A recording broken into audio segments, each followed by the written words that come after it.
Okay, everybody, what is up? Good late afternoon, spilling into the early evening here, and the Seattle Seahawks have had yet another practice session.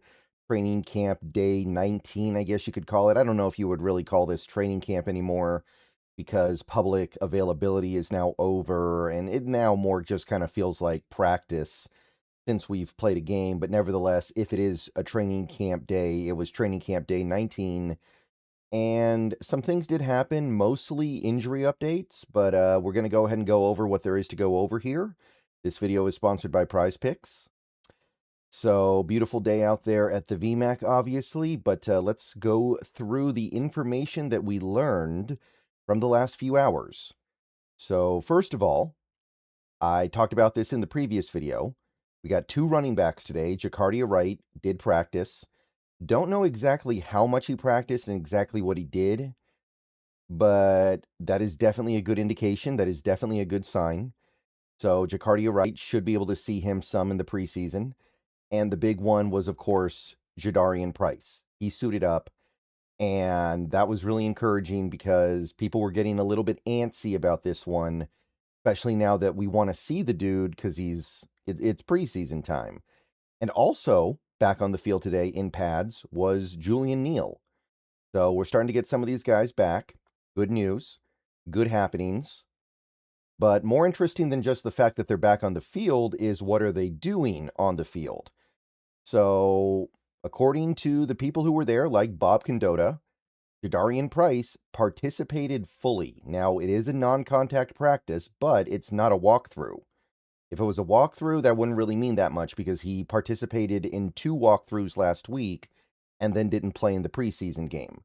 So participating fully in what is a normal but non-contact practice is meaningful.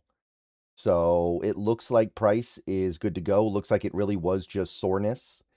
And that's not a surprise or anything like that. That's not really anything that shocks anybody because that's what the team was saying. But it's a relief to know that it seems like it was indeed the case because you never really know until the process is over. Now, Neal, on the other hand, looks like he's working his way back. He didn't do any team stuff today. So we are still kind of wading our way through that. And at this point, given the fact that we play a preseason game in just a handful of days here, I don't know if he's going to be able to get back in time for that. But at least it's on Sunday, so he's got a chance. Like I mentioned in the earlier video, Jean Charles is out, so we could use another cornerback to give reps to. Maybe Jean Charles, well, we didn't cut him, we put him on IR, so maybe our hand was forced there, but sure would be nice.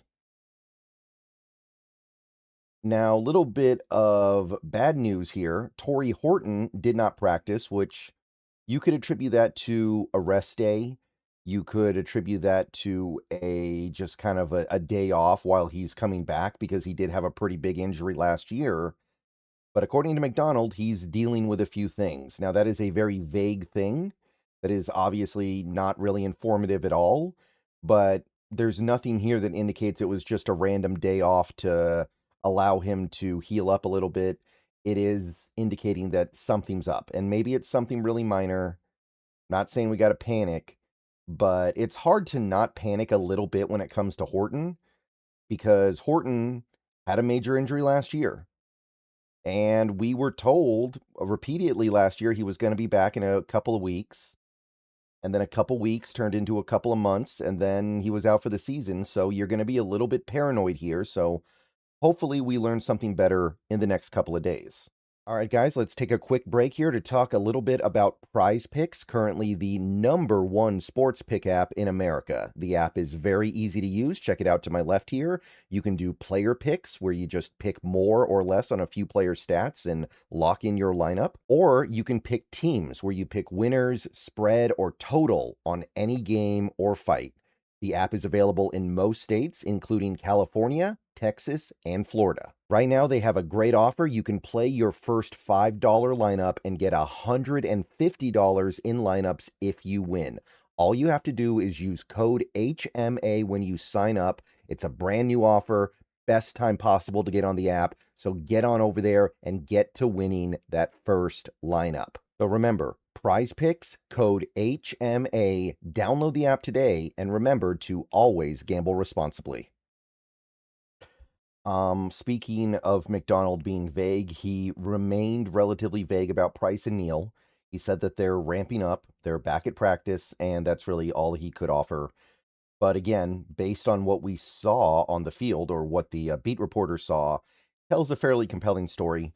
Also didn't really get any new updates on Nick Eamon-Warry. Macdonald was asked about that, but he was vague. He was non-committal. Remember, Eamon-Warry passed his physical last week, but he still hasn't started practicing yet. So I don't know what that means necessarily. Maybe he's just building up strength before he hits the practice field. But at this point, it kind of feels like things are still lagging a little bit behind what we were hoping. And I think he'll be back for the regular season, but he may not get all the lead up to the regular season that he might want. And we'll see if that ends up being a problem. I remember back in 2021, Dwayne Brown held in for a new contract and missed most of the offseason work because of it. And when he got out on the field, the first half of the season, he did not look very good. And he started playing better in the second half of the season, I think. And I think a big part of it was he didn't go through the offseason work. So a guy like Nick Eamon-Warry, I know he's not a rookie anymore, but he's only got 1 year of NFL experience. Would like to get him out on the field a little bit here in the coming couple of weeks. Also, no update on Terrion Arnold, who has not yet joined the team, and he hasn't yet even technically signed with the team, so read into that as you will. But Macdonald is basically just keeping that whole thing at arm's length right now.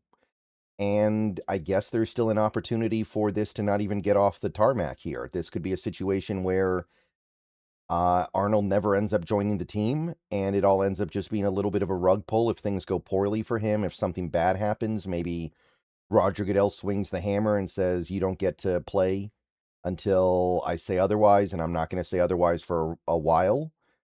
But for the moment, he's still not here.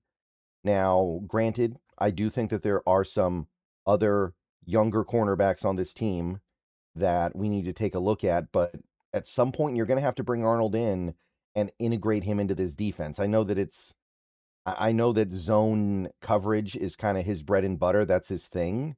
But I don't believe he can just roll out of bed at one day and play in a Mike Macdonald defense with no problem. It is a complex defense. So hopefully he gets in here soon, assuming that is still happening. But the Seahawks have been very vague about this. They're not really giving anything away. So I can't really say whether or not I think he's going to be here tomorrow or next week or October or in 2030. I got no idea. Other than that, moving past the injury stuff and player availability stuff, one of the storylines coming out of the preseason, and this was evident from the post-game press conference that Mike Macdonald gave, he wasn't very happy. He saw a lot of things that he didn't like, and he indicated that the team would be doing things specifically to address the things that he did not like from that game. And he said he watched film on the game, and his feelings did not change, and that they have to reestablish the standard of Seahawks football. So that was one notable thing here. Macdonald was not just brushing this bad preseason game off. He wasn't just not nonchalant about it. He wasn't saying it was just preseason. He took it seriously. And I like having a coach that'll do that. I think most coaches will, at the very least, say publicly that they're taking it seriously. So good to see. I'm not against it. And from what I heard today at practice, there was a sense of urgency and there was a sense of motivation and passion that may have not been there in previous practices. Like the team is ramping things up a little bit. So it does seem like they are working towards reestablishing the kind of team they want to be. Now, one of the big fun things that happened today, and this was more the fun stuff, like the frivolous stuff, Witherspoon spoke to the media after practice, and he talked about a bunch of stuff. And obviously, he's the man of the hour right now because he just got the record-setting cornerback contract.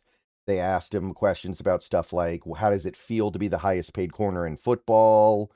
They asked him about the boat ride he took with JSN back in their rookie year. He talked about uh, Terry and Arnold, whether or not he knew anything about Terry and Arnold. Did he know him personally? And Witherspoon said no.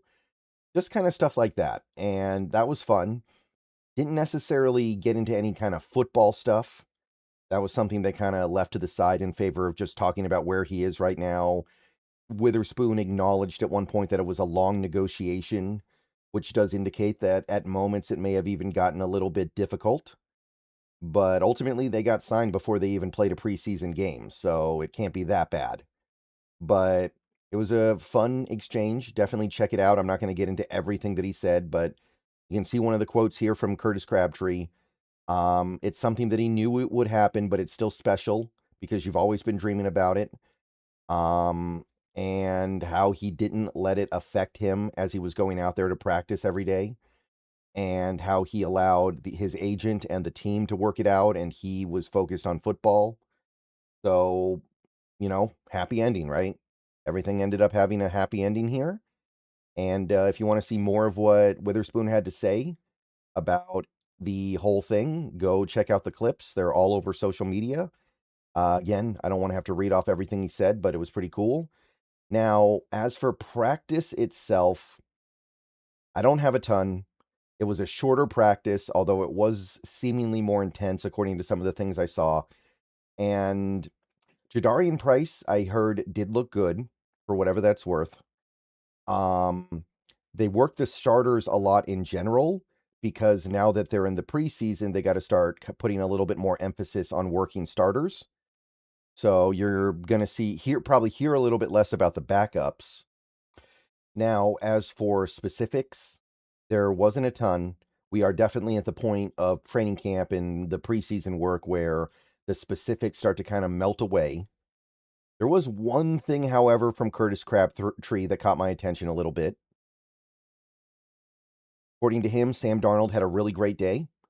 Highlighted 3 different throws from him, one to Montorie Foster, one to Shaheed, and one to Cooper Kupp. Now, those 3 names, if you've been paying attention to training camp so far, those are 3 guys getting hyped like crazy. Foster's the guy who's kind of come out of nowhere and been really excellent, and this is a rare instance where he's catching a ball from Sam Darnold. So that implies that Montorie Foster actually got to play with the starters, and not only did he get to practice with the starters, he made a play. So things are happening with Montorie Foster, and look, this Seahawks team has produced some pretty good players from the UDFA pool over the years, Doug Baldwin and Jermaine Kearse. Both those guys were UDFAs. Now, I don't know if we're going to be able to keep Foster at this rate. Like, he's making so many plays, he may have played his way into a job with another team if we do let him go, but we clearly like what we see. We would not put him with the ones if we weren't thinking he was able to hang with him. And Shaheed has been kind of a guy that's been ripping up the field the whole camp.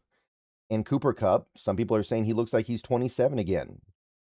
So those 3 guys, those receivers, obviously you still hear the good stuff about JSN, and you've heard good stuff about Horton, although today obviously he was banged up a little bit. But those 3 guys, every day it feels like you're hearing good stuff about them. So magic is happening with these receivers right now. All right, I'm going to get on out of here. That's really all I got. A little bit thin today, I know, but most of it was just injury stuff, and that stuff is valuable. All right, everyone have a good rest of your night. I'll probably do one more video later, but see you guys soon. Go Hawks. Everybody have a great rest of your day.